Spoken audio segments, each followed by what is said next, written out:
Assalamualaikum anak-anak, bagaimana kabarmu hari ini? Semoga semua dalam keadaan sehat ya. Ayo tetap semangat mengikuti pembelajaran hari ini. Anak-anak, hari ini kita akan membahas materi mengenai tindakan, motif, dan prinsip ekonomi. Pada pertemuan sebelumnya, kita telah membahas bahwa manusia adalah makhluk ekonomi. Artinya, manusia selalu mempunyai kebutuhan. Manusia melakukan berbagai macam tindakan agar semua kebutuhannya terpenuhi dan dapat mencapai kemakmuran.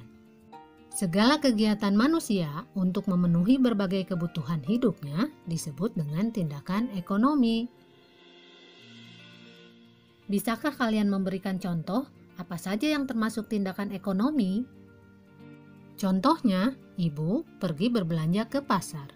Atau setiap pagi mungkin kalian melihat kakakmu berolahraga.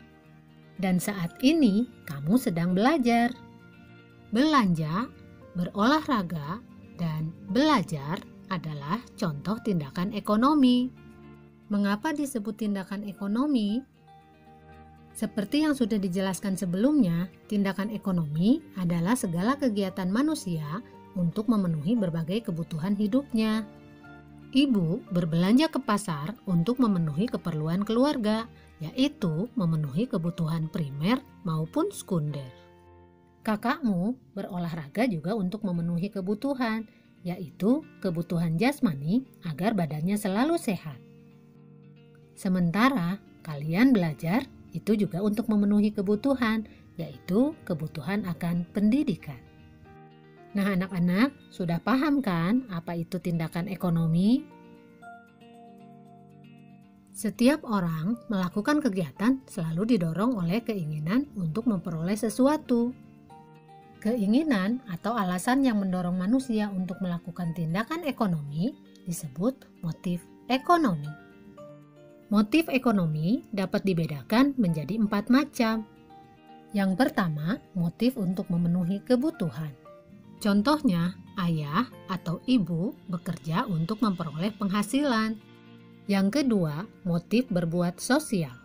Sebagai contoh, kalian membantu orang lain, misalnya dengan menyumbangkan baju yang tidak terpakai, membantu fakir miskin, atau membantu teman yang terkena musibah. Yang ketiga, motif untuk mendapatkan penghargaan. Contohnya, kalian belajar dengan rajin untuk memperoleh prestasi dan akan mendapatkan penghargaan, bisa berupa ranking atau piala.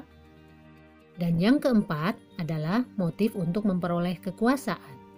Contohnya, seorang pengusaha akan terus melakukan kegiatan untuk mengembangkan usahanya agar mereka memperoleh uang yang banyak, sehingga mereka dihargai oleh masyarakat sekitarnya.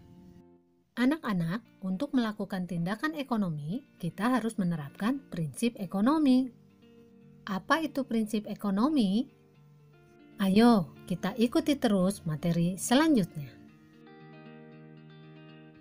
Prinsip ekonomi adalah usaha untuk mendapatkan hasil tertentu dengan pengorbanan yang sekecil mungkin. Dalam dunia usaha, prinsip ekonomi berhubungan dengan sebutan efisien dan efektif.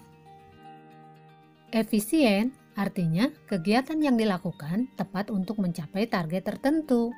Sementara efektif artinya apa yang dilaksanakan benar. Sebagai contoh, harga sepatu di toko A 150.000, di toko B 149.000. Sementara di toko C, harga sepatu dengan kualitas yang sama Rp149.500. Coba, kalian akan membeli sepatu di toko yang mana?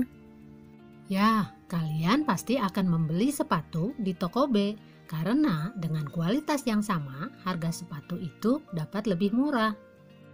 Orang yang berpedoman pada prinsip ekonomi selalu melakukan pertimbangan-pertimbangan sehingga pengorbanan kita dapat memperoleh hasil yang maksimal.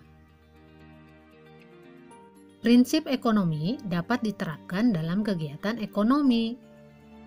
Penerapan prinsip ekonomi dalam kegiatan produksi. Pertama, menggunakan bahan mentah atau bahan baku dengan mutu yang baik. Yang kedua, mendirikan perusahaan yang dekat dengan lokasi bahan mentah atau bahan baku. Yang ketiga, menggunakan tenaga kerja dengan upah yang murah. Dan yang keempat, harus selalu hemat dalam biaya produksi. Dalam kegiatan distribusi, penerapan prinsip ekonomi, yang pertama, menyalurkan barang dengan prinsip tepat sasaran, tepat waktu, dan tepat tempat. Yang kedua, menempatkan perusahaan di antara produsen dan konsumen. Yang ketiga, memberikan layanan yang baik. Dan yang keempat, menggunakan sarana distribusi yang murah. Sementara penerapan prinsip ekonomi dalam kegiatan konsumsi, yang pertama, membeli barang dengan memilih terlebih dahulu. Yang kedua, memilih barang dengan kualitas yang bagus. Yang ketiga, membeli barang sesuai dengan yang direncanakan. Dan yang terakhir, setiap awal bulan membuat daftar kebutuhan berdasarkan skala prioritas. Nah anak-anak, bagaimana? Sudah paham kan mengenai tindakan, motif, dan prinsip ekonomi? Baiklah anak-anak, sampai di sini dulu pembahasan materi kita kali ini. Sampai bertemu lagi pada pertemuan selanjutnya. Wassalamualaikum warahmatullahi wabarakatuh.